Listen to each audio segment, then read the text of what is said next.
Sakamoto Days episode 4 has come out, and it was honestly really good. The episode goes from chapters 9 to 11 in the manga, and even offers some extra rearrangements from the way the manga did things to make everything more coherent, and I'm vibing with the changes. As for the content of the episode itself, very solid. Episode 4 starts with the introduction of Boiled and Obiguro, and I honestly really like that change. Placing their introduction at the start gives viewers a solid sense of anticipation, and I love their dynamic. The voice actor for Boiled is really good, and the voice actress for Obiguro is also really good. From there, we get Sakamoto, Shin, and Lu interrogating Tatsu after he lost the fight. I don't really have much to say about this scene, it just follows the manga pretty closely, so no complaints here. We do get another order name drop, which is nice, and I love the way the anime builds up the mystery and suspense surrounding the order with close-ups and tense music. One thing I thought was kind of funny is the fact that Tatsu had a knife behind his back the entire time he was tied up, and it's pretty clearly implied that he was going to cut the ropes and try to backstab someone, but he just decides to drop the knife, and the moment he stands up the ropes just fall off him anyway. Aside from that though, the middle portion of the episode is relatively smooth sailing. Sakamoto and the gang go on some more rides, eventually culminating with them entering the haunted house, which puts Sakamoto, Shin, and Lu on edge. I do appreciate the consistent POV shifts between Sakamoto's family and Boiled though.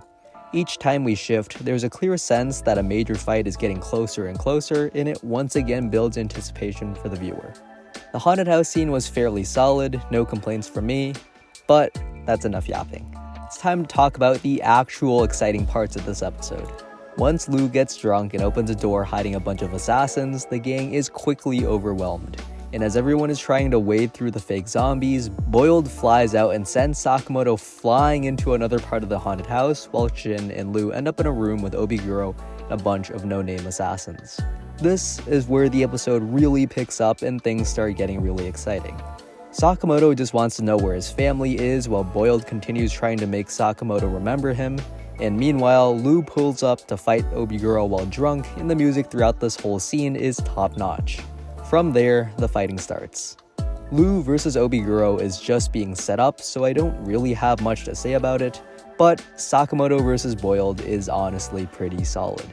It doesn't deviate too heavily from the manga, so there's no added scenes, but what we do see looks pretty good.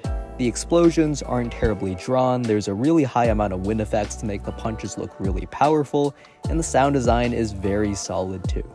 That, coupled with Boiled's voice actor going absolutely crazy in the booth, and you have a really solid adaptation. Of course, all of this culminates with Boiled sending Sakamoto across the room, thinking that he just killed him, only to experience a massive amount of bloodlust as Sakamoto emerges from the smoke, reciting Boiled's bomb recipe from memory and revealing to us his skinny form. That scene is absolutely peak. The music, the lighting, the drawing quality, everything. This was an incredible cliffhanger, and TMS did a great job adapting it from the manga. Even the scene right before with Boiled experiencing Sakamoto's bloodlust was really well done. I know a lot of people were curious as to how they were going to adapt that since Suzuki completely changed his art style to draw bloodlust, and I think they did a really good job. The discoloration, the fact that it only appears for a few seconds, coupled with the sudden music shift, really sells the idea that Boiled is scared out of his mind. Overall, this episode was really good. I'd give it an easy 8.5 to 9 out of 10 now that I'm a little more used to the anime's whole style.